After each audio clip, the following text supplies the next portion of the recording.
Esta semana no podcast Marketing por Idiotas. A inteligência artificial no recrutamento é ilegal? Somos todos criminosos? Eu venho falar sobre o ChatGPT, os anúncios no ChatGPT, a visibilidade no ChatGPT e possivelmente Super Bowl. E eu venho falar sobre o facto das redes sociais serem casinos digitais. É essa alegação jurídica em cima da mesa. Fiquem por aí. Marketing por Idiotas. Olá a todos, o meu nome é Diogo Abrantes da Silva e estou aqui com o grande Miguel Rão Vieira. Olá, pessoal. E também com o não menos grande Frederico Carvalho. Olá. Olá a todos, sejam muito bem-vindos a mais um episódio do podcast Marketing por Idiotas. Hoje com nós os três no estúdio! Epá, finalmente! Já há muito tempo não estávamos juntos. É verdade. Temos então hoje muitos temas para correr. Só de relembrar de subscreverem para terem acesso logo ao próximo episódio, já na próxima semana. Estamos cá 2 vezes por semana. Hoje então temos aqui os temas da semana, um episódio mais longo, onde vamos debater aqui os vários temas e também espero que tirem muito valor, aliás, e muitas dicas aqui do nosso episódio. Sem mais demoras, Miguel, vamos a isto. Olhem, eu esta semana venho falar aqui sobre se a inteligência artificial é ilegal no processo de recrutamento ou não. É? Ai, desculpa, Não, não era para responder já. E passamos agora ao tema do Diogo. Ora, lá está. Não, olha, uma das áreas onde a inteligência artificial está a ter mais impacto é nos recursos humanos. E não é difícil perceber porquê. Eu, por exemplo, sempre que eu meto no meu trabalho uma coisa de emprego, não é? Um anúncio de emprego, eu recebo para aí 500 currículos e a maior parte das pessoas nem sabe aquilo que se está a recrutar. Já vos aconteceu terem metido alguma coisa à procura de alguém e de repente, é pessoas que não sabem, é só spam. Eu tenho visto imensas cartas cartas de apresentação. Sim. Nas entrevistas para cursos, etc. E a maior parte é tudo escrito por inteligência artificial e tu notas logo, é um bloco enorme de texto. Mas isso ainda é bom. Ao menos já é qualquer coisa. Tipo, Sim, eu sou daqueles que as pessoas mandam só o currículo e não tem conteúdo, é completamente desajustado daquilo que estás a pedir. Ok, percebo. Sim. Isso é diferente, sim. Exato. Então, uma inteligência artificial. Tu preferes este carta de apresentação completamente escrita por inteligência artificial? Não, é eu isso? nem sei o que é que prefiro. Olha, carta de apresentação escrita por inteligência artificial eu nem a vou ler. Vou pedir ao ChatGPT que atualize. Pois, mas eu acho que não podes fazer isso. Não. Mas continua, desculpa. Sim, mas olha, pronto. Dá para perceber que com o spam todo que existe no mundo do recrutamento, uma inteligência artificial que ajuda a malta a separar o trigo do joio, a diminuir uma lista de 500 pessoas ou 500 candidatos para 10 candidatos que realmente façam sentido para a posição, pode significar aqui dias de poupança aqui de muitos dias de trabalho, não é? Agora o problema, isto é completamente ilegal, ok? Não dessa forma, tipo, não é totalmente ilegal, mas tem aqui algumas nuances, ok? Tanto nos Estados Unidos como na Europa existem regras claras sobre a utilização de inteligência artificial em situações como a concessão de crédito, seguros ou recursos humanos. Existem regras, ok? Já vamos explicar mais à frente o nosso European AI Act, que nos impacta aqui na Europa, mas pronto, por agora a notícia que eu trago é que um grupo de candidatos a emprego estão a processar a empresa Eightfold AI, porque a empresa utiliza um sistema de inteligência artificial para classificar os candidatos de 1 a 5. O problema não é a inteligência artificial ajudar a classificar, ok? Isso não é ilegal. Certo. Depois vamos ver mais à frente. O problema é que a inteligência artificial é ilegal a inteligência artificial fazer uma triagem que impede que os currículos sejam vistos por recrutadores humanos, Pois. sem explicações ou sem oportunidades para corrigir erros, ok? Então é o quê?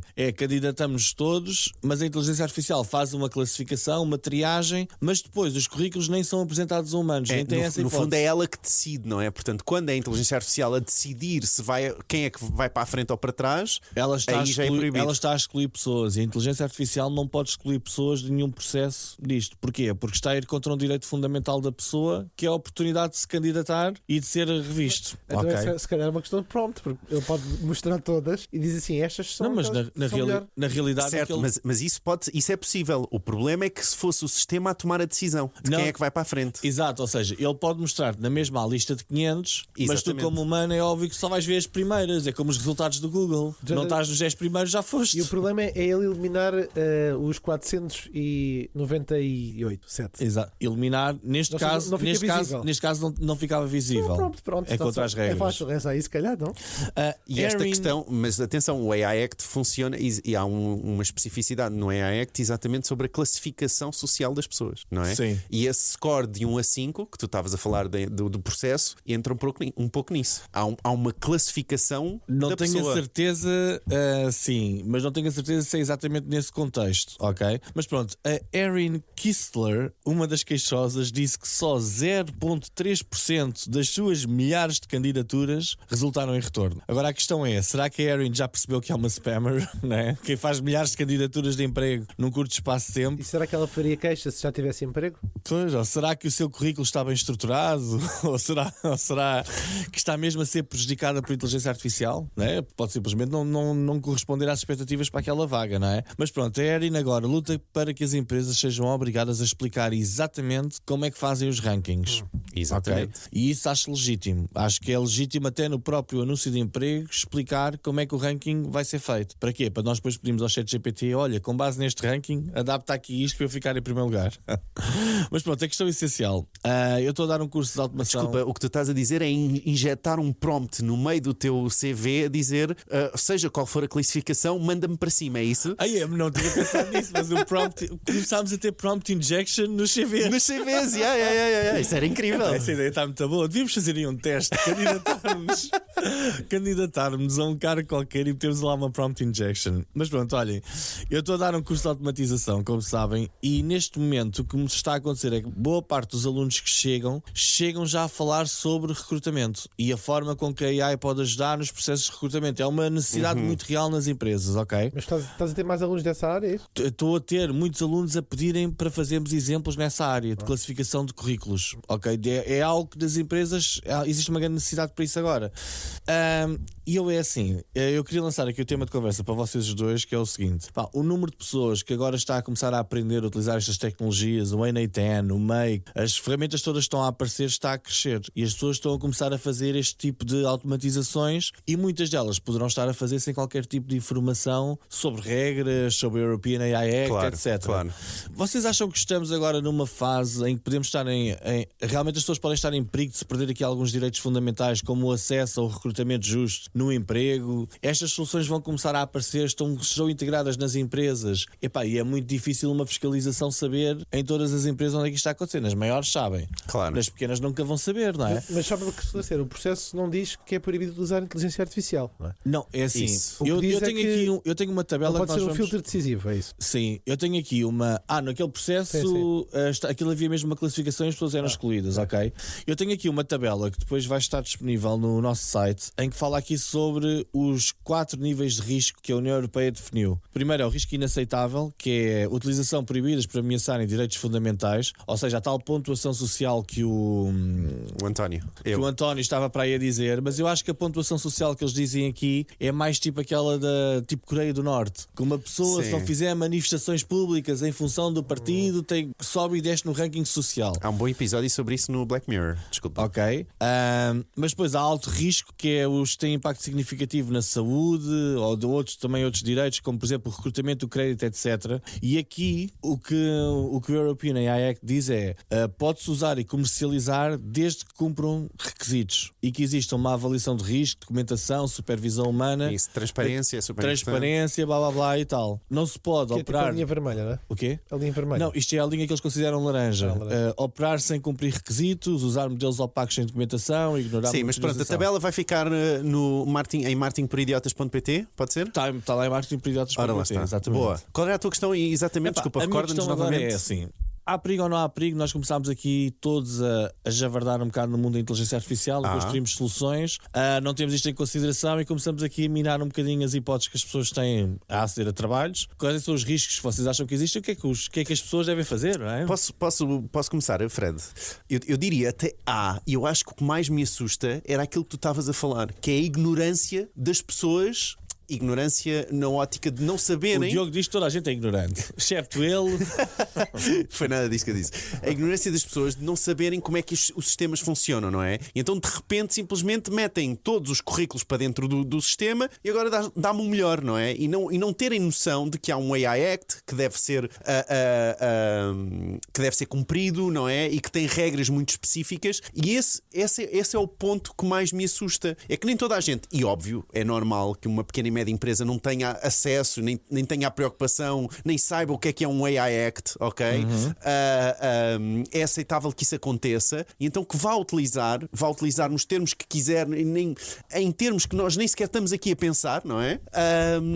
E não vão saber que têm que corresponder a uma lei e que devem fazê-lo. Claro, porque da mesma forma que uma companhia de seguros, ou a companhia de seguros não acredito, mas o intermediário de seguros pode estar a apanhar contratos de seguros, não é? Ou questionários das pessoas relativamente à saúde, a tirar tudo para a AI, sem anonimizar dados, nem nada, não é? E lembra-te, seja, tu tens imensos pequenos mediadores, por exemplo, de seguros, estás a ver? exato, que não sabem, mas criam automatização e epá, ok, vamos embora. E que não sabem tá, que há regras sobre isso. Sem dúvida. Isso pode acontecer e vai acontecer. Aliás, tenho a certeza que já acontece. Eu concordo.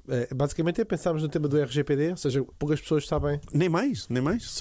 sobre isso, portanto, quanto mais é o tema da AI Act. Seja como for, acho que isto claramente é uma caixa preta, mas é preciso ver, se calhar, para quem trabalha na área do marketing, na área dos recursos humanos, perceber que há determinados setores, banca, seguros, que foi esses exemplos que vocês deram agora, que são setores de alta voltagem regulatória. E aí convém ter pessoas especializadas para cumprir com as regras e depois não sofrerem multas mais à mas frente. educação. Só acesso à universidade. uma nota muito importante que é, nós estamos a falar, sim, mas uma nota importante que é, nós estamos a falar de um caso que é numa lógica da União Europeia, que é o tal AI Act. Os Estados Unidos não têm uma lei que é geral para todos, têm as leis estaduais Ok. que se reajustam conforme as preferências, mas acho que o ponto aqui importante é, estamos a falar hoje, não é? Fevereiro de 2026, mas há claramente um tema da opacidade, o tema da assimetria de poder, mas concretamente, as empresas vão deixar de usar isto dificilmente. Ou seja, aquelas empresas que é a maioria do nosso tecido empresarial, que é uma pessoa que decide tudo, ela vai continuar a usar o ChatGPT. Repara, uma coisa é que nós dizemos, olha, a ética e o regulamento deve ir pela esquerda. E a pessoa vê, ok, é fixe, mas ninguém vê, eu vou colocar aqui os 10 CVs e ele vai fazer a tiragem no instantinho. Isso vai continuar a acontecer. Da mesma forma que hoje são captados bases de dados em formulários sem o botão do checkbox de dizer aceitos termos e condições. É igual, muito semelhante. Sem dúvida.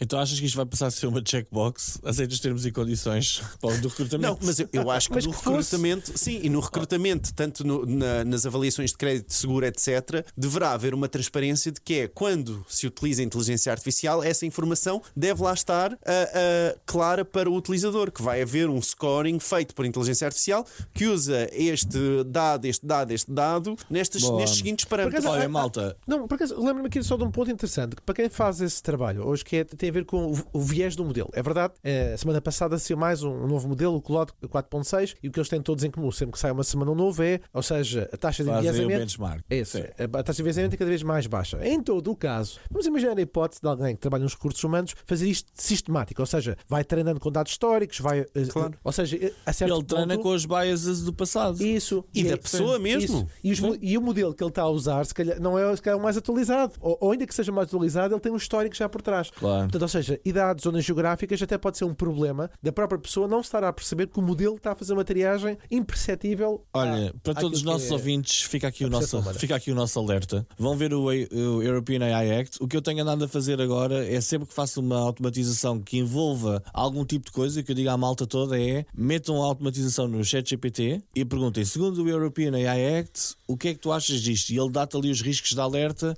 e às vezes alerta-te para algumas coisas que realmente temos de ter cuidado. Sugestão ok? adicional do Miguel. Cria um projeto, colocam lá o PDF, que é o AI Act, que assim o sistema tem o histórico dessa informação. Assim não precisam estar sempre a carregar o PDF.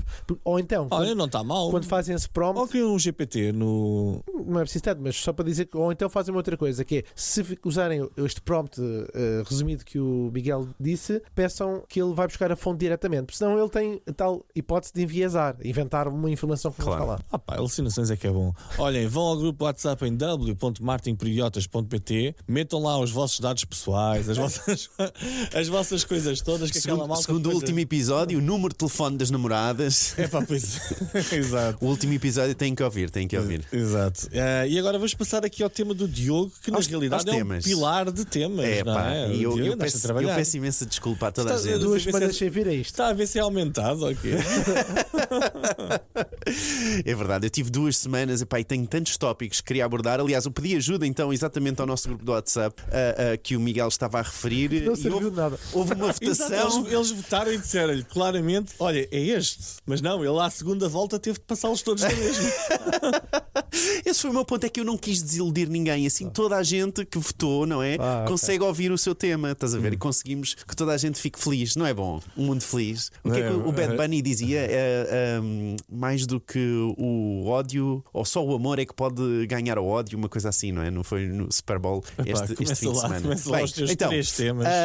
Os temas diferentes eram os anúncios do Super Bowl, a visibilidade das marcas nos motores de inteligência artificial e, claro, o recém-lançado, entre aspas, anúncios no chat GPT, não é?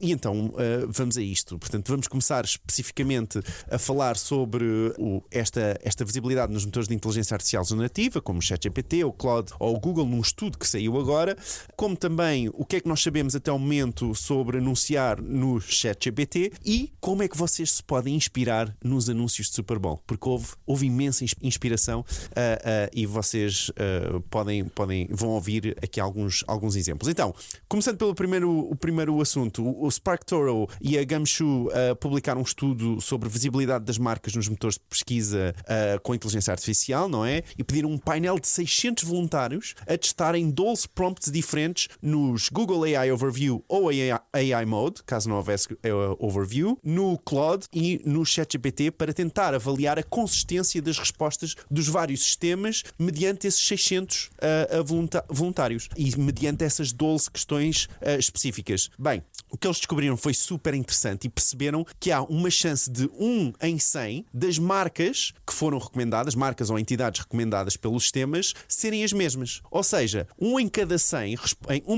respostas vai trazer a mesma lista de marcas ou entidades. Por exemplo, se pedirem os 10 fones a X euros para a vossa mãe, o sistema até pode mencionar as 5 marcas mais vezes, mas trocar 5 outras. Estão a perceber? Portanto, a mesma lista, ok? Nem estamos a falar da ordem, estamos a falar da mesma lista de marcas, tem 1 em 100 a chance de aparecer. Portanto, quase 1%. Mas isto também depende do número de hipóteses. Ou seja, por exemplo, se vocês pesquisarem o top de hospitais em Leiria, como há menos hipóteses de seleção, as respostas também podem ser mais consistentes, a lista pode ser mais consistente. Portanto, se houver muitas hipóteses, como no caso de fones, por exemplo, aí pode ser então, a probabilidade pode ser menor, depende da questão. Mas a ordem dessa lista é ainda mais improvável. Portanto, da ordem da lista ser a mesma. Portanto, no primeiro lugar os Sony, em segundo lugar os Bose, em terceiro lugar, portanto, estamos a falar em termos de fones, não é? Na verdade, essa probabilidade era de 1 em 1000, ok? Segundo este teste dos 12 prompts.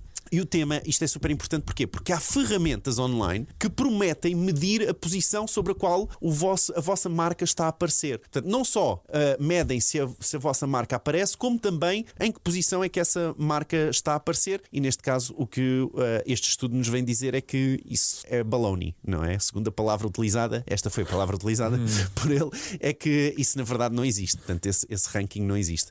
Mas, antes de lá irmos, eu há 2 semanas telefonei ao Fred, estava aqui a preparar uma apresentação para um cliente e tal, e para saber as ferramentas que ajudavam a medir isso. Testei algumas e realmente tinha ali uns quantos resultados. Depois também fiz uma automatização que fazia a própria automatização sem prompts ao ChatGPT para saber as posições em que a marca e quantas vezes a marca era referida. A posição não interessava tanto, era mais quantas vezes a marca era referida. Okay. Resposta. Sim, e eu na altura a marca era referida para aí 40 e tal % das vezes. Fizemos agora o teste novamente, estivemos a fazer algumas coisas ao longo deste mês, não sei se teve um impacto real ou não, mas desta vez foi para aí 50% das vezes. Subiu um bocadinho, melhorámos ali um bocadinho a nossa pontuação. Eu acho que nós vamos chegar aqui a um ponto em que nós não podemos estar a pensar, ok, no ChatGPT tem isto e no Claude tem aquilo e a mesma otimização vai funcionar para os dois. Eu acho que no SEO até hoje andávamos preocupados em posições no Google e no Bing. Não sei, estou a apontar para ti mas pronto, nesse sentido. 3% eu acho que hoje em dia vai ser diferente. Agora com AI nós vamos começar a tentar otimizar para os diferentes motores e para os diferentes sistemas, não é? Sim. É normal que haja algumas. Estes dados não me querem dizer grande coisa. Parece-me que é normal que haja alguns cruzamentos. Se eu procuro as 10 melhores marcas de ténis em Portugal ou disponíveis em Portugal, eu devo receber as mesmas 10, independentemente se isto aqui está biased ou não biased, não é? Pois, só que ou seja, só que o caso que está a acontecer. Já vamos comentar.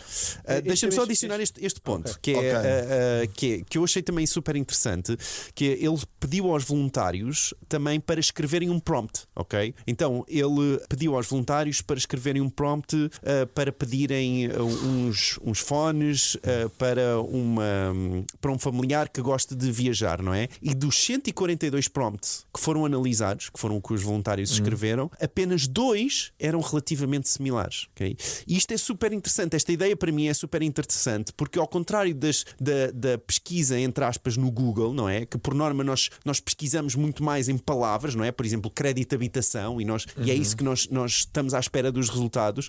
Aqui não, aqui nós pesquisamos de muitas formas diferentes, não é?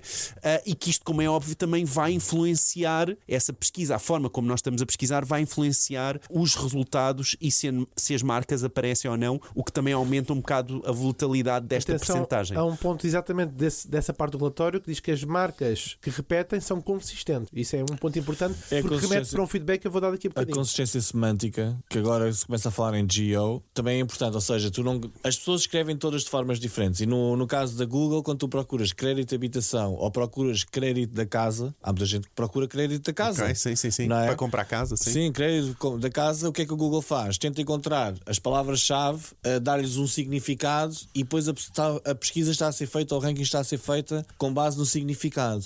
No LLM não é assim que funciona. No LLM aquilo vai tentar encontrar o match, não é? Mais semântico, o match semântico daquilo que foi pesquisado. Por exemplo, naquele cliente em específico, eles são fatos de casamento para homem, mas eles estão muito bem ranqueados em fatos de cerimónia. Porquê? Porque sempre se escreveu cerimónia ao longo deste tempo todo, nos blogs e tal, fala sempre fato de cerimónia. E de repente o ChatGPT em fato de cerimónia, quando eles escrevem, e 70% das vezes aparecem. Boa. Ok? Sim. Mas na palavra-chave mais abrangente, não estão a aparecer tantas vezes. Ou seja, cada pessoa escreve de forma diferente, e eu acho que a luta é a mesma, mas as táticas vão mudar para o GEO, entre GEO e SEO, as táticas vão mudar, não é? Eu não sei se estás a perceber, Fred, mas este senhor que está aqui à tua esquerda, à minha direita, não é? Ele está a fazer GEO, não é? Ou SEO. Então, já está a fazer um advocacy. Estás a perceber? Não. Não está a passar para esse agora lado. que chegaram os anúncios, este aqui vou queimar este estudo. Então, mas vá, Eu Fred. sei que não terminaste, mas como o Miguel... Não, já terminei esta parte, portanto, se quiseres comentar, portanto, estavas a falar da consistência, não é exatamente aquilo que ele estava a dizer, portanto, no início, que entre as várias marcas mencionadas há uma consistência de várias marcas a aparecer, não é? Portanto, aquelas 5 primeiras acabam por aparecer muitas vezes. E ele acaba por concluir muito isso, e posso dar já este coisa, que é realmente possível medir a visibilidade, não é? Numa ótica de probabilidade. E na verdade era isso que também já fazíamos com o Google, não é? Nós temos sistemas que vão fazendo a pesquisa ao longo do tempo e vamos medindo a percentagem das vezes em que vai aparecendo. Acho mais correto tu medires a menção. Deixa eu só dar aqui uma nota, que Conta. a primeira, para o enquadramento dos nossos queridos ouvintes, aliás, 3 enquadramentos importantes. A propósito do Miguel ter dito que haverá uma necessidade ou um enfoque maior das marcas ter uma percepção de ranquear nos motores de inteligência artificial, é importante perceber que hoje a taxa disso significa 8%. Hoje, 8% do tráfego. Ou seja, isto é para medir mais ou menos o que acontece ao nível digital. Segundo ponto, este estudo incidiu sobre os Estados Unidos. E mesmo assim já existe uma informação que diz que as marcas repetidas eram muito consistentes. Se vocês pesquisarem em Portugal, no vosso ChatGPT, como eu fiz e acabei de voltar a repetir o exercício que às vezes mostro em ela, que é a melhor câmara Canon até 500 euros, ele dá logo os 3 produtos. Se vocês clicarem nestas 3 hipóteses, vão ver que as referências de e-commerce que ele dá são praticamente sempre consistentes, as tais mesmas que estávamos a falar há bocadinho. Ou seja, e isso realmente torna muito interessante para as marcas perceberem que há ali uma hipótese. Até já falei, tivemos um episódio que eu falei do caso da Vorten e coloquei também no meu Instagram o caso da Vorten para as pessoas perceberem o quão relevante esse tráfego já é para aquela marca. Terceiro ponto, que é o que estas marcas mais veem, e houve ali uma palavra específica que o Miguel acabou de usar agora, mesmo antes de eu fazer a intervenção, que ele falou de menção. Eu vou só alargar um bocadinho mais o espectro, que é o que muitas ferramentas fazem é vender posição, ou seja, vender o mito do ranking número 1, quando o que nós temos que procurar como profissionais é se a marca está visível ou não. E eu aqui trocaria a palavra menção por visibilidade, ou seja, qual é a percentagem de vezes que a marca aparece mencionada na resposta. O número de respostas em que ela é mencionada, teoricamente. E nesse aspecto haveria aqui uma árvore de decisão. A marca aparece quantas vezes na categoria específica. Neste caso, por exemplo, estamos a falar de máquinas fotográficas, não é? Naquela categoria, aquela marca aparece, porque pode acontecer, e isto é importante. Agora não há estudos ainda nisso, mas pode acontecer que a marca aparece numa categoria errada, não tem nada a ver com o produto. Claro, e repara, e não te esqueças, é isto que ele estava a falar muito, que é destas 142 vezes os 142 prompts completamente diferentes a tentarem pesquisar o mesmo, não é? Isso vai influenciar se a marca vai aparecer também ou não. Um bocadinho acima, um bocadinho abaixo, mas vai influenciar. Sim, porque tu alteras uma palavra no prompt, claro, a tua marca pode deixar de ser mencionada. Como nós reparámos aqui, depois o que é que nós fizemos no trabalho? Tínhamos a lista toda e começámos a dizer, ok, quando é que a marca foi mais mencionada, não é? E começam a surgir palavras-chave, começam a aparecer e começa a aparecer uma tendência, não é? Mas depois também começamos a reparar na tendência de resposta do próprio ChatGPT, na forma com que ele geralmente organiza as respostas em 3 grupos: as 3 primeiras marcas, as 3 segundas e as 3 terceiras, que são hipóteses que geralmente variam mais, ok? Mas sim, eu concordo totalmente com o que estavam aí a dizer, que tentar vender agora posição é uma loucura. Isso é uma banha da cobra autêntica. É uma banha da Só cobra, terminar mais 2 coisas, que é, além de perceber se aparece na categoria ou não, por acaso é um tema que falámos a semana passada um bocadinho sobre isso, ao telefone com o Miguel, mas ou seja, as marcas, ok, queremos ver visibilidade, mas se a visibilidade aparece em que ferramentas? Porque neste momento o perigo é nós estamos a escolher uma ferramenta que promete que não, a tua marca vai aparecer visível no ChatGPT, no Claude e no Gemini, tudo ao mesmo tempo, quando é algo extremamente difícil de acontecer, que é mais ou menos, para mal comparado, que é as pessoas perceberem que querem estar ranqueadas bem no Google e bem no Bing. Ou seja, claro, é uma possibilidade, as técnicas são muito semelhantes, mas garantir isso a 100% não, é difícil. Eu não conheço nenhum profissional que o faça. E só para fechar. É difícil e não sabem as táticas. Sim, e dá para ver, ele tem nos gráficos, e o link está, como é óbvio, em marketingparidiotas.pt, ele tem os vários gráficos de como as várias ferramentas, neste caso o Claude, o ChatGPT e a Google, se comportaram mediante cada uma das respostas. Está incrível. Mais longe. Tu fazes 10 vezes a mesma pergunta, tu tens 10 respostas diferentes. Claro. E às vezes aparece, outras vezes não. E pá, se calhar tens de fazer 100 e se a tua probabilidade de aparecer foi 50, é como se atirasse uma moeda ao ar, não é? Ou seja, às vezes aparece, outras vezes não. Sim, diz, completa. Não, ia só dizer que outra coisa importante, que é como as plataformas agora quase praticamente todas têm fontes, é só a forma como as apresentam aqui é ligeiramente diferente. Ou seja, o Perplexity apresenta de uma forma, o ChatGPT apresenta de outra. Eu acho que aqui outra questão de relevância daquilo que é hoje a visibilidade online é a forma como ele menciona a marca é muito suave, é tangencial. Por exemplo, coloca um cinzentinho e nem coloca o domínio todo, coloca só as primeiras 3 letras, que é como o ChatGPT referencia, ou é mais profunda e até explica o que é que aquela marca diferencia de outra. Por exemplo, eu no meu caso, quando comparo colegas de profissão, concorrentes e plataformas na área de educação, ele tem uma grande tendência para dar respostas mais aprofundadas, para eu entender o que é que difere o meu produto dos terceiros. É uma sugestão de avaliarem a vossa visibilidade da marca e perceberem a profundidade da presença. Sim, ele fala aqui, ele na conclusão diz exatamente isto: é realmente possível medir esta visibilidade, mas a posição é completamente um mito. E ele dá ainda outra sugestão super interessante, que eu não tinha pensado nisto, e vocês vão pensar agora, e vamos falar um pouco também sobre isto agora, que é, vocês vão também poder pagar por anúncios. Ou seja, vocês vão poder, dentro do ChatGPT, não é? E dentro da Google, vocês podem pagar por anúncios para medirem as vossas impressões. Estão a perceber a ideia? Isso são os teus clientes, Diogo? Não, esses são os meus. São os teus? Exato. Aqui, CPM a 60 euros, tipo, não é CPM. Não, $60, sim. $60, mas já lá vamos. Sim. Mas isto para trazer o quê? O assunto dos anúncios no ChatGPT. Portanto, isto foi isto está mesmo escrito no artigo, mas acho que também que é o mesmo tema. Que é esta coisa de falarmos então sobre os anúncios no ChatGPT. E então eu queria-vos trazer aquilo que nós sabemos até ao momento, e por favor completem a informação se souberem mais coisas. Portanto, até ao momento aquilo que eu consegui ter é que, portanto, a OpenAI tem novos planos, não é? Portanto, tem o ChatGPT gratuito, tem o ChatGPT Go, que vocês pagam €7,99 e tem mais funcionalidades, e estes os dois planos, mesmo que vocês paguem os €7,99, vão ter anúncios, ok? Que também achei interessante. Apenas os 2 planos de Plus e o Pro, claro, o Business, como é óbvio também, não terão anúncios, ok? Portanto, o Plus é o que se paga €23 por mês. Portanto, quem tem o Plus não vai ver anúncios. Mas espera-se 3 formatos diferentes, tá bom? Atenção ao espera-se, de texto e imagem, como referidos, e já temos na imagem. Mas está no site deles. Já temos exatamente. Entretanto, ontem, aliás, foi lançado no site deles um exemplo, e eles lançaram então a dizer que já podem ver alguns anúncios, portanto já estão a lançar isto. Isto parece, já vamos ver porque é que isto aconteceu. Mais um carrossel de imagens, que também será possível o utilizador depois escolher, e fichas de produtos para pesquisas relacionadas com produtos. Portanto, em relação ao custo, sabemos também que foi anunciado por eles um custo por 1000 impressões, não é? De $60, e que este custo, por exemplo, é superior a anunciar no Netflix de momento, o que é super interessante. Esses $60 por 1000 impressões. É interessante que eles também não tenham escolhido custo por clique, não é? Será que isto nos indica que o anúncio, eles esperam ter poucos cliques em anúncio? E também achei interessante eles irem por esta opção de CPM. É assim, diz. Olha, tu estavas em meios de publicidade nos anos 2010. Já estavas nos meios. Um bocadinho mais tarde, sim. Um bocadinho mais tarde. Estas coisas começam sempre. Primeiro vamos aldrabar o mercado. Mas ouviste, é o playbook sempre. Primeiro estou sempre a dizer cuidado com o CPM. Primeiro vamos aldrabar a malta, que é tipo, primeiro vamos ao CPM. Os grandes publishers portugueses só foram para o CPC para aí 5 anos depois da Google ter lançado o CPC. E porquê? muito mais caro. Até lá queriam vender o CPM, ok? Agora aqui neste caso, os €60 por CPM eu por acaso não acho caro. Sempre que podem. Não acho caro, porque isto é um posicionamento completamente diferente. Isto não é um posicionamento, estás a ver um MREC. Mas essa era a minha questão.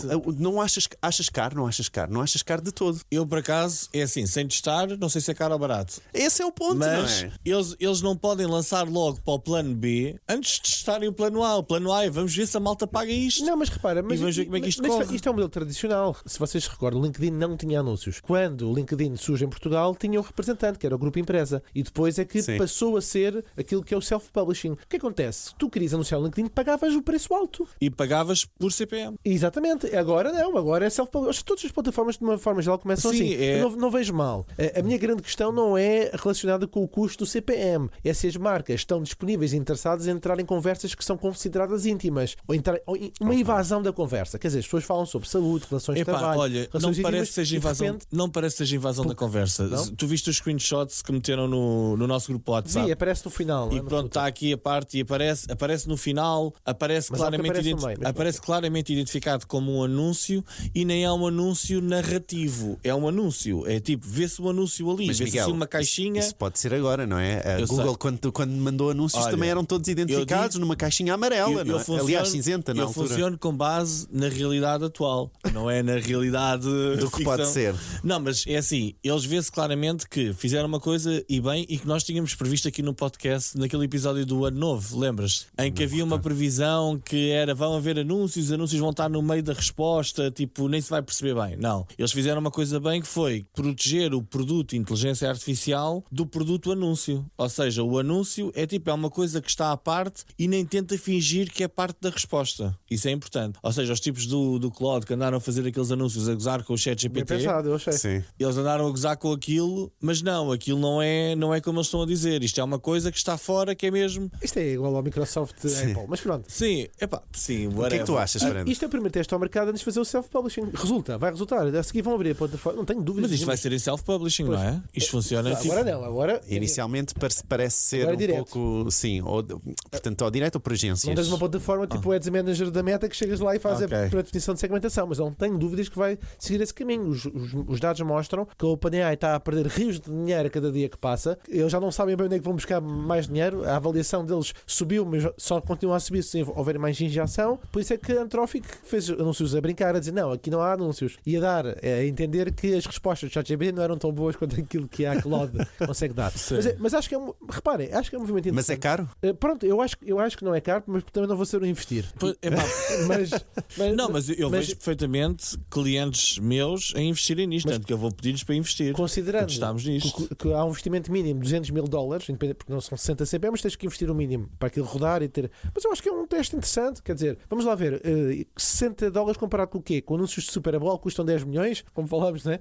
É preciso ver o que é que, em termos de visibilidade, vai gerar resultado. Mas para mim a questão maior, na verdade, é essa, do invadir a conversa. Acho que pode. Miguel acha que não. Não, eu É acho que assim, também não. depende, e tu Senão deves- a Google também invadia a conversa e acho que isso não. Não, diferente, porque na Google tu tens opções de links, não é? Tu varres a vista e ali não, aquilo é muito direcionado para o tema que estás a falar. Mas tu, da Sim, mesma da forma Google que invades também. conversas, poderás ter aqui Sim. também alguns filtros em dizer temas em que eu não quero aparecer. E tu deves poder meter, sei lá, não Sim, sei. a OpenAI disse que Isto em em termos não é médicos como não ver um iria, pré-roll do não vídeo. iria ter anúncios, por exemplo, ou para menores de 18 também não haveriam anúncios. Eu acho que isto é muito diferente de ser um banner de notícias no site ou um pré-roll no vídeo, que já incomoda quando interrompe, realmente o pré-roll. Mas aqui eu tenho algumas dúvidas que isto Achas que não funcionará? funcionará assim. O tipo de marcas a apostar é que acho que tem que ser muito criterioso porque pode prejudicar a visibilidade da marca, embora vocês achem que Muito bem, gente, vou-vos dar também uma novidade, não sei se sabiam, portanto, ele está programado para entrar no final deste ano na União Europeia, ok? Só. Portanto, é verdade. Fogo, epá, queria já ter isto como.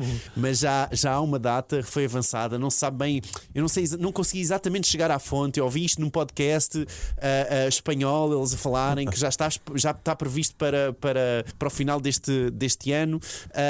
Mas pronto, isto para dizer também que eles entretanto foram lançados ontem, portanto dia 9 de fevereiro, portanto foram lançados esta semana nos Estados Unidos, mas só para alguns utilizadores, não é para todos, ainda não está wide-based, mas parece que isto, pensa-se pelo menos, que isto foi uma resposta aos anúncios da Anthropic, que tu estavas a mencionar, Fred, que a Anthropic é a empresa do Claude, não é? Que teve a fazer então estes anúncios no Super Bowl na semana, neste fim de semana. O que me traz o tema do YouTube, sabes? Não, Exatamente, isto sim, já sim, estava, isto já estava tudo programado, não me Sim, parece que seja. há muitos, os anúncios Já- do Super Bowl Pois já, muitas mas- vezes também acabam por ser um pouco, fazer um pouco o pré-Super Bowl até Sim. ao Super Bowl. É uma forma de maximizar a exposição e o investimento de, reparem, era aquilo que tu estavas a dizer também, está estimado que em 2026 as marcas tenham pago 10 milhões de dólares por 30 segundos. Está bem? 30 segundos, 10 milhões de dólares. Inacreditável. Portanto, sim, vamos falar um bocadinho sobre o Super Bowl, não é? Os anúncios mais caros do mundo. Só vi dois. Diz? Só vi 2, de 30 e tal. Então, espera aí, já vais comentar. E eu, no fundo, eu gosto muito de ver estes anúncios porque me dá ideias de como é que nós podemos anunciar, não é? Desde até o anúncio do Kanye, não me recordo, o P. Diddy ou Kanye, ou lá o que era, o Ye, que entretanto fez o anúncio com o seu telemóvel. Eu acho que dá sempre ideias de anúncios que nós podemos fazer. E eu gosto, especialmente gostei deste ano, deste anúncio do Coinbase, que eu acho que é uma coisa de criptomoedas, não é? Gente, digam-me lá, Coinbase parece ser uma coisa de criptomoeda, não é? Em que eles fazem uma espécie de um anúncio, e estamos a ouvir aqui por trás, que é uma música dos Backstreet Boys, não é? Mas é um karaoke, onde as pessoas vão cantando, portanto, ele faz um painel de karaoke e vai mostrando a palavra que tu deves ir cantando, e no final aparece lá a Coinbase e faz essa junção com a marca. Mas lá está, isto dá-me estas ideias de como é que um anúncio simples, não é? Que não é preciso tanto investimento, pode conseguir ser altamente eficiente, não é? E eu gosto muito disso. Só Diz- para corrigir que eu disse 30, mas são 60 anúncios que passam no Super Bowl. São 60 anúncios que passam no Super Bowl. Vi Sim. agora. Pronto, eu deixo também um link, e já foi partilhado também um link dos melhores 10, segundo a Adweek, no nosso site, E não é? atenção que o da Anthropic, que segundo a CBS, está em primeiro lugar. Como aquele dos melhores. dos melhores. Sim, sim, sim. CBS. Eu vou-vos dar aqui uns exemplos daqueles que gostei, e vocês, não sei se já viram anúncios, se não viram, mesmo que vão pensando em anúncios que tenham visto no passado, que tenham sido interessantes e que tenham gostado. Eu vou-vos dar aqui alguns exemplos que eu gostei este ano. Portanto, a Google, por exemplo, mostrou várias hipóteses está daquilo no que era top 5. possível fazer dentro da Google com inteligência artificial, e achei super interessante. Houve um anúncio também da Amazon que eu achei muito estranho, que é um anúncio à Alexa Mais, ou Alexa Plus. Agora deve ter alertado alguns Alexas, peço desculpa, mas parece que a inteligência artificial quer matar o humano, não é? E então parece que fizeram um anúncio a fazer menção a isso, não percebi bem se aquilo funcionou bem. Pois, um que eu nunca pensei foi a Base 44, que fez um anúncio no Super Bowl de vibe coding, onde diz que toda a gente pode ser programador. Epá, isto quando se está a usar dinheiro de capital de risco, isto realmente pode-se fazer tudo e mais alguma coisa. Mas não eu é? nunca pensei que isto seria uma coisa para um público geral, mas eles fizeram isto numa ótica de público em geral. Programem, está na hora. E achei isso super interessante. E por último, só do Pokémon Go, que eu nem fazia a mínima que isto ainda existia, este jogo, mas gostei imenso, porque quando vocês entram no site, portanto, ele tem o Yamal, o jogador do Barcelona, tem a Lady Gaga, assim, uma quantidade de estrelas a dizer qual é o Pokémon favorito deles. Mas gostei que quando vocês entram no site, o site da Pokémon está completamente adaptado àquele anúncio. Portanto, não é o site normal. Portanto, vocês têm uma adaptação completa ao anúncio e depois podem avançar diretamente para o site. E achei isso super interessante numa ótica de como as marcas muitas vezes têm um anúncio muito específico e depois no site principal não tem nada a mencionar aquele anúncio, não é? E como isto é um anúncio de TV, achei super Olha, interessante. Conta. Eu não vou comentar anúncios porque também não os vi. Epá, o Super Bowl é daqueles temas que a mim deixa-me sempre tipo, epá, pronto, Meh. acho que é um não tema. São os anúncios mais caros do mundo. É sim, mas é que eu acho que são os anúncios com mais vaidade do mundo. E eu acho que as marcas aparecem ali. Os dois podem ser verdade. Aparecem ali muito por uma questão de vaidade. Ou seja, as marcas, algumas têm de aparecer porque se não aparecem, os seus concorrentes aparecem, ou há aquela luta de quem é que pode aparecer naquele espaço ou não.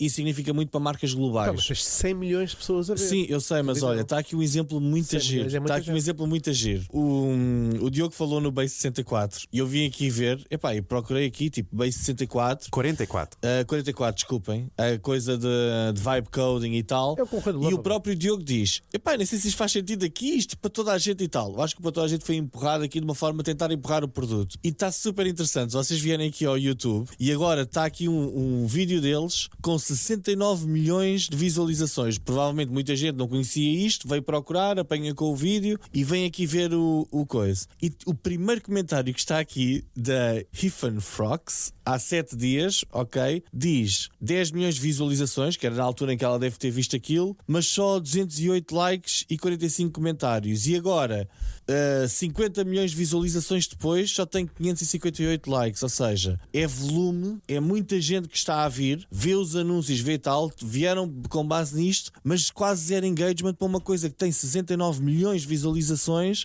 A Base 44 neste momento tem 4 mil subscritores.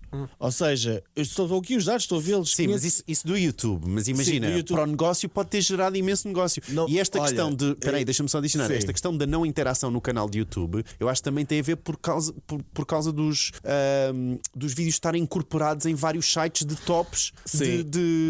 onde as pessoas vão consultar o vídeo. Sim, exatamente. Mas olha, o que eu acho, e isto é o vídeo do anúncio do Super Bowl. Eu acho que isto aqui é um sítio onde eu acho que há muitas marcas que fazem aqui coisas e eu vejo isto mais como uma instalação de arte, que é legítimo. É um Interessante. sítio onde se vem mostrar bons anúncios e formas diferentes de comunicar. Por exemplo, este aqui da Coinbase. Epá, ok, estão ali a cantar o karaoke e tal, e depois aparece Coinbase, ok. Pá, criou muita visibilidade e se calhar até vejo mais isto para uma Coinbase que faz mais sentido que para uma empresa tão específica, num target tão específico. Ou seja, Sim. eu acho que isto é para marcas globais, para produtos globais, para produtos que possam ser utilizados por qualquer pessoa no mundo. Agora, assim como um canal, epá, e mesmo assim não sei, eu não consigo partilhar este entusiasmo. Eu acho que isto parece um festival de anúncios e não parece propriamente um spot legítimo publicitário. E tu, Fred? Quem me chamou a atenção dos temas dos anúncios deste ano foi o meu amigo Rodolfo Cardoso, que me enviou um artigo muito interessante que não estava programado, Diogo, mas se calhar depois envio para agregares ao teu documento, de um especialista que escreveu um artigo longuíssimo, mas muito bem estruturado, chamado A Economia dos Anúncios em Super Bowl. E faz toda a estruturação de questões que nós estamos aqui a falar, que é se vale a pena, se não vale a pena, quando é que compensa, quando é que compensa, quanto é que custa, quando é que não custa. Ele faz só aqui, por exemplo, só para sintetizar a parte da matemática, e diz o seguinte: olha, vamos colocar a hipótese que um anúncio de 30 segundos já custou 7 milhões e agora custa 10. Ok. Em cima disso, a produção mínima para fazer é 1 milhão a 4 milhões, a produção. Sem o talento, porque se incluímos o talento, que é as celebridades, é mais 1 milhão ou 5, varia. Ou seja, já estamos aqui a falar já num valor de 19 milhões até agora. Depois, em cima disso, tipicamente as marcas fazem investimento em publicidade adicional, porque não chega só a passar lá o anúncio, uma vez que já tem o anúncio pago, agora gastam essencialmente a média 7 milhões em mídia adicional, que ele dá aqui. Ou seja, ele faz aqui uma estimativa por baixo que uma marca que faça investimento no Super Bowl vai gastar 16 milhões. 16 a 29 milhões. E dá aqui alguns exemplos de marcas cuja estrutura financeira e publicidade, com ficheiro em Excel até bastante estruturado, de marcas que fizeram investimento dessa natureza. Ou seja, 29 milhões para uma obra de arte, se calhar obras do Banksy mais baratas. Mas em todo o caso, depois ele faz aqui uma assunção em ganhos a curto prazo e longo prazo. Honestamente, não sei, mas há um dado que é substancial. São 100 milhões de pessoas a ver. São muito mais do que 100 milhões de pessoas. Fora as pessoas que vêm ao mundo. Claro. E há aqui um outro artigo que o Rodolfo também me enviou, mas esse, confesso, não li tudo até ao fim, mas é uma nota interessante, que ele mostra que a Microsoft foi, por acaso, o segundo anúncio que eu vi, calhou só ver esses dois, que vendeu na semana anterior 15 milhões de cópias de Microsoft 365 Copilot. Pronto. E com base, portanto, só para ter uma referência, o Gemini tem 650 milhões de utilizadores, o ChatGPT tem 900 milhões de utilizadores, eu disse mensais, não, semanais. utilizadores ativos semanais. Portanto, Segundo a SimilarWeb, presumo, não. aqui não posso Não agora diz a abrir. source, Aqui certo. diz Wall Street Journal, que é a fonte. Portanto, desculpa, vou repetir os números para ser foi muito rápido. Desculpa. Portanto, hoje a base de utilizadores de Microsoft Copilot 365 é de 450 milhões. Ok. O Gemini tem 650, o ChatGPT 900 milhões. Muito bem. Numa semana só, a Microsoft Copilot vendeu 15 milhões. Mas na semana antes. Uma semana antes do Super Bowl. Certo, e depois? E com esse dinheiro, quer dizer, com esse dinheiro, fez anúncios para ter mais projeção ainda do Copilot. O anúncio é brutal e é sobre o Copilot. E vou deixar o artigo para os nossos ouvintes para verem qual foi o resultado. Não, mas diz lá tu agora qual é que foi o resultado, ou não? Mas, Vlad, queres ou não queres multicanal?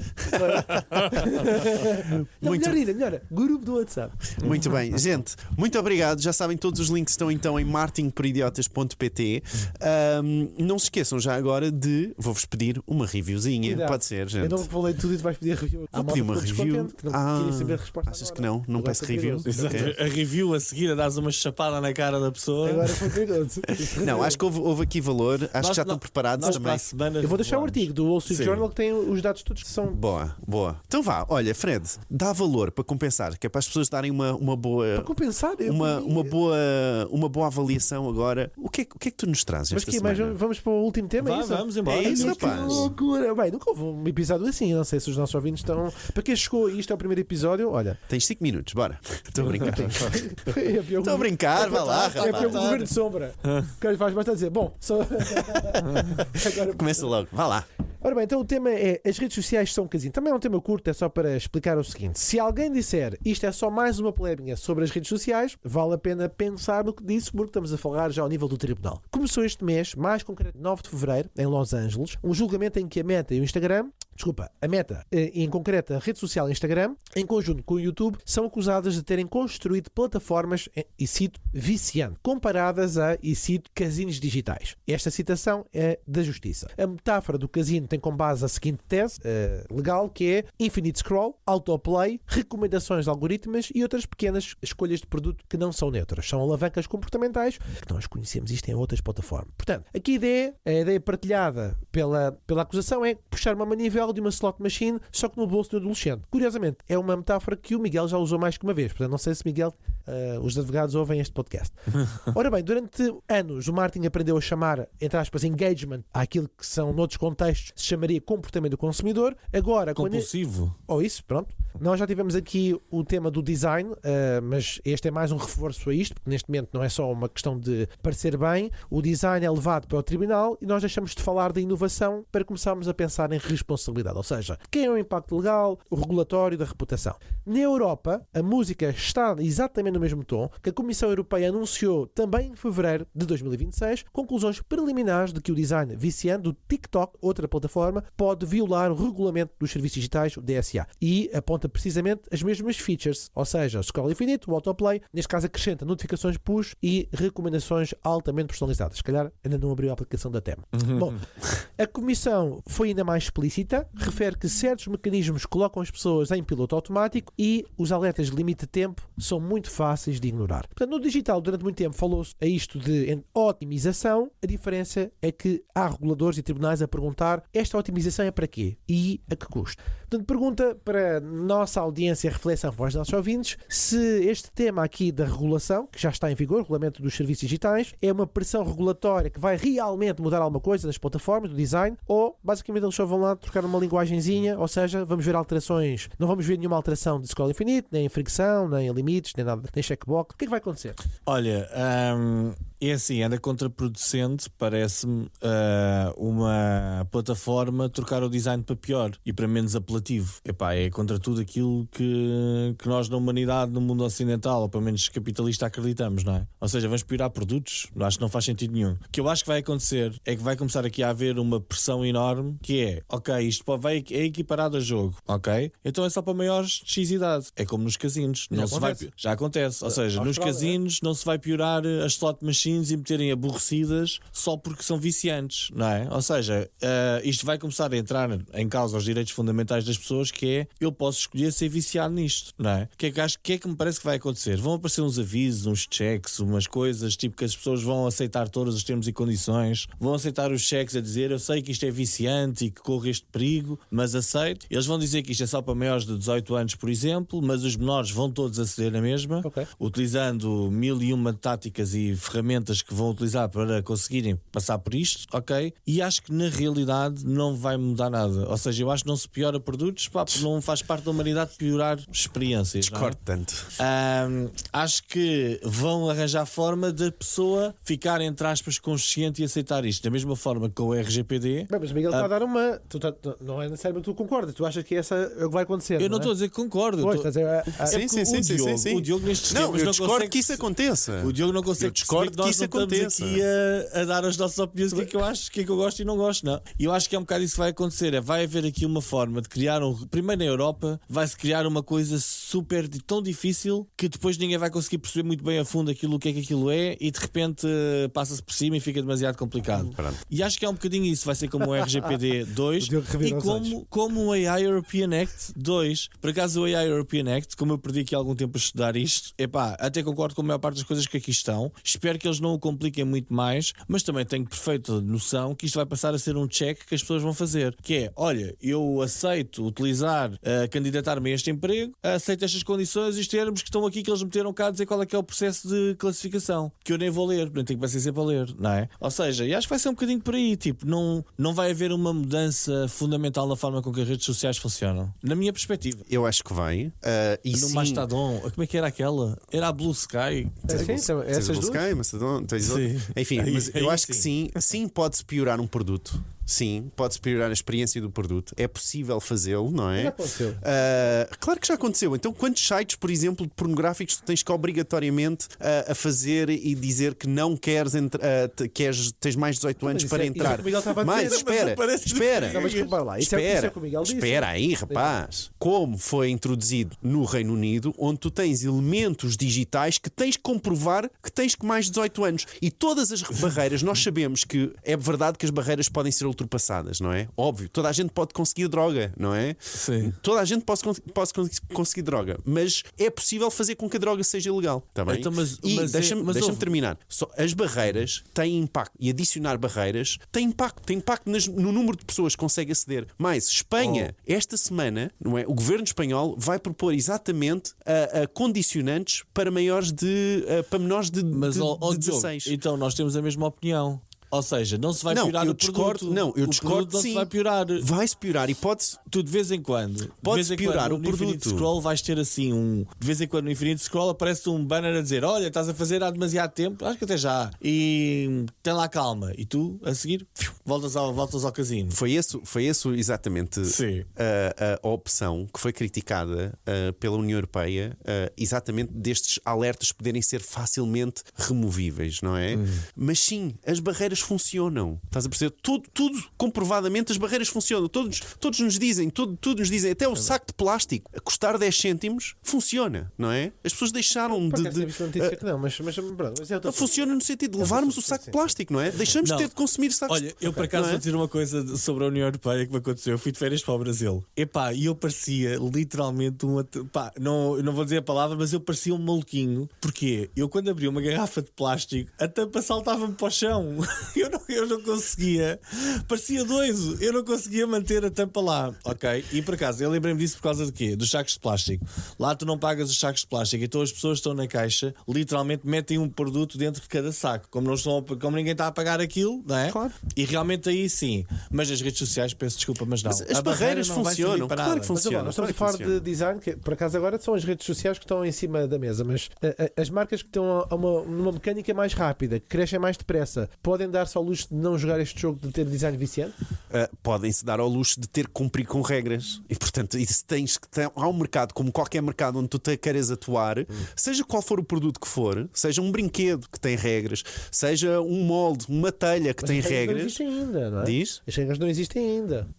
Quer dizer, Não, o Digital Service Act já existe, sim, não mas- é? Portanto, mas quer dizer- e pode ser utilizado para forçar com que as coisas não sejam tão viciantes. E aí as implicações, a forma como isso pode não ser tão viciante é discutível e pode haver outras formas, várias formas de o fazer, aliás. Mas é uma Mas lei olha, e as tu queres marcas vão dar estar lá. Mas tu já reparaste que as funcionalidades que estão a ser argumentadas são as mesmas que nós conhecemos em imensos sites, ou seja, autoplay. Tu entras num site, há muitos vídeos que começam autoplay. Claro. Infinite scroll. Há vários sites de notícias que têm infinite scroll. Claro. Oh, Fred, eu acho que as marcas vão andar sempre na luta da próxima inovação viciante que ainda não existe na legislação e que pode ser usada. E respondendo à tua pergunta diretamente, não se podem dar ao luxo. Porque é assim, uma marca Deixa-me que. só adicionar Uma marca, isto. deixa-me só Sim, acabar. vai. Ou seja, Uma marca que decida, eu não vou fazer coisas viciantes, vou fazer aqui uma plataforma que seja tipo bonita, sem truques sujos. É uma marca que não funciona, não vai conseguir competir com as outras. Último exemplo, episódio Dark Patterns. Adoro esse episódio. Nós falámos sobre coisas espetaculares nesse episódio. A Amazon saíram montes de regras sobre Dark Patterns e tal. Aquela porcaria continua cheia de Dark Patterns. É igual, sim. Não Por muda todo nada. lado, não muda nada. Certo. Isso não muda nada. O ponto. Quer até pagar a multa e continuar a Paga a multa e quer lá saber. O ponto é, bem, primeiro de dizer que o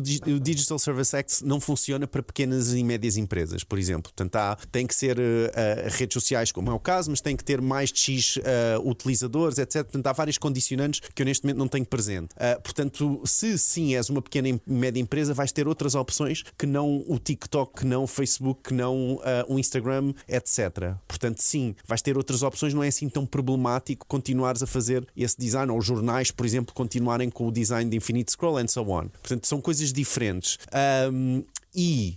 Sim, qualquer mercado onde tu queiras atuar, estás sujeito a regras, não é? E neste caso, no europeu, estas são as regras e acho muito bem. Eles adoram impor regras a toda a gente. Mas aqueles, sabes? Mas Eles quem? eu acho que as regras. Diz lá, onde é que tu me estás a encaixar? Diz Eu lá. acho que as regras, tipo, é assim. As regras, atenção, eu sou o primeiro a dizer. A regra é fazer um review. Isso é As agora regras, sim. as regras são importantes, mas eu acho que as marcas vão andar sempre atrás de encontrar o sítio onde onde é que a regra, onde é que é o limite, e vão inventar coisas diferentes. E o Infinite Scroll deixa de ser para cima, ou deixa de ser vertical, passa a ser horizontal, e de repente aguentam-se mais 6 meses nisso. E por falar em limite, Boa. subscrevam o podcast nas plataformas habituais, partilhem as vossas opiniões sobre este episódio. Ai de vocês que não entrem no grupo, estaremos atentos aos ouvintes que clicaram no play, não viram até ao fim, não entraram no grupo do WhatsApp.